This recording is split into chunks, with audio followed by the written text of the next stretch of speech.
Charlie Kirk got murdered while doing a Prove Me Wrong segment on a college campus. He was a right-wing influencer, and he got shot in the throat while expressing an opinion. I'm not really sure of the words to describe the feeling of watching him get nullified as he spoke. Definitely despair. Definitely it's unjust and senseless. It's evil.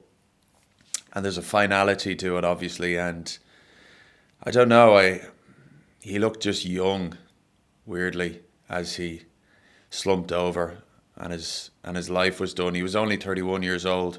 It is unfortunate that somebody felt entitled to take away the last 50 years of his life for presumably some greater good, but it is the modus operandi of any totalitarian. There has been an ideology pushed in recent years on college campuses, in mainstream media, on social media, which equates speech with violence. These environments establish the precedent that it's okay to get rid of somebody as long as you disagree with them. And it was such a prevalent part of modern reality that the phrase getting cancelled entered the public lexicon. Charlie Kirk, for example, was actually suspended on Twitter in 2022 for violating their hateful conduct policy after he posted this tweet. It was after USA Today had named a transgender woman of the year, and Charlie Kirk said Richard Levine spent 54 years of his life as a man. He had a wife and a family. He transitioned to being a woman in 2011. Joe Biden appointed Levine to be a 4-star admiral, and now USA Today has named Rachel Levine as a woman of the year. Where are the feminists? I believe that all but a minority of people believed then, as they believe now, that that is well within the realms of acceptable speech. And even in the minority, I think there's a section that have kind of been cowed into submission by fear of losing something like their job or social approval. And even in that minority, there's a section of people, I think, that say, yes, I disagree with the guy, but I understand the importance of him having a right to express his beliefs. Yet Twitter at that time appeased the tyrannical leftovers. They kicked him out of the public square for saying something that, our grandparents wouldn't have even had to say. It was taken for granted to be true. I really am a believer that we all play our part in creating the world we live in. Even people without any platform or influence can lead by example. For example, if you attack somebody's character because they've disagreed with you, instead of attacking their argument, even if you do it in a private setting, you have helped to make the world a little bit worse of a place, because that person is going to move forward, having met you, with a little bit less social trust than they had before. They're going to be less inclined to express themselves. You've helped to make them a slave to fear. So all of these tech oligarchs like Mark Zuckerberg, who for years policed an atmosphere of suffocating censorship before jumping onto the Trump train the minute it was beneficial, have played a part in Charlie Kirk's death, obviously. John Stuart Mill, an English philosopher and politician, thought that higher education should not tell us what it is our duty to believe, but should help us to form our own belief in a manner worthy of intelligent beings. This objective, if you agree with it, requires speech, requires debates to test how robust arguments are. College campuses have betrayed this foundational principle by fostering an environment of trigger warnings, of safe spaces, of microaggressions, with controversial speakers sometimes not even being allowed to speak because of an outcry from an impressionable and young student body. They've enabled and pushed a toxic left-wing ideology of cultural Marxism, which ranks people not on competence or on character or even on capability, but on their immutable characteristics in a kind of a resentment-filled caste system of victimhood. Charlie Kirk did not rank well in these rankings. He was a white, male, right-wing, rich guy. And if he had been a sort of a poverty-stricken but vocal black left-wing lesbian, this campus may have been a slightly safer place for him.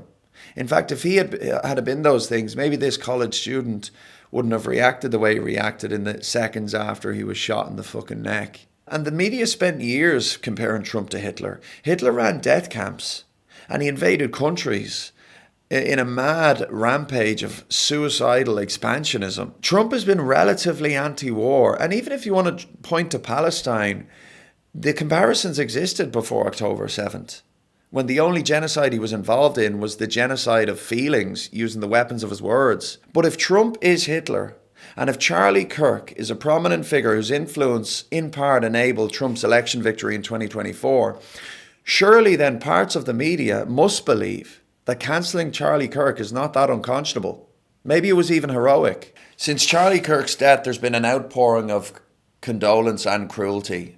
One news station implied that he might have been killed by a fan who shot a gun in celebration. Yeah, and again, I emphasize what you just emphasized. We don't know any of the full details of this. We don't know if this was a supporter shooting their gun off in celebration, or so we have no idea about this. Another seemed to blame him for his own murder. He's been one of the most divisive, especially divisive younger figures in this, who is constantly sort of pushing this sort of hate speech or sort of aimed at certain groups.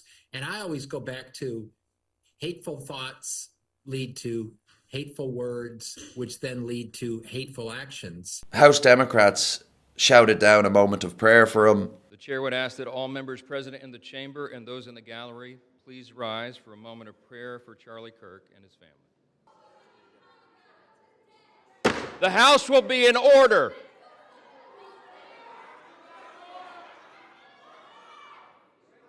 So did European politicians.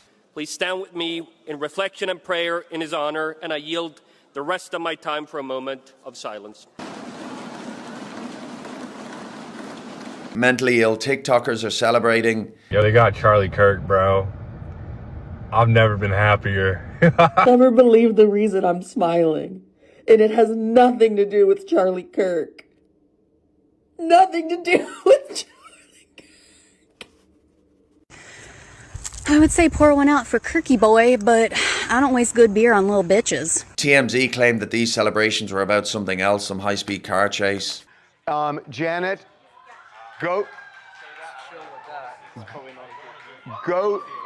to have somebody look at the Fox.